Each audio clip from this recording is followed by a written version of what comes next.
జనసమూహములలో ఆయనను గూర్చి గొప్ప సనుగు పుట్టెను.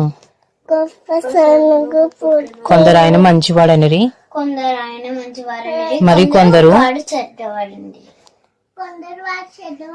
కాడు ఆయన జనులను మోసపుచ్చువాడని. అయితే యూదులకు భయపడి ఆయనను గురించి ఎవడును బహిరంగముగా మాట్లాడలేదు. సగము పండుగైనప్పుడు యేసు దేవాలయంలోనికి వెళ్లి బోధించుచుండెను.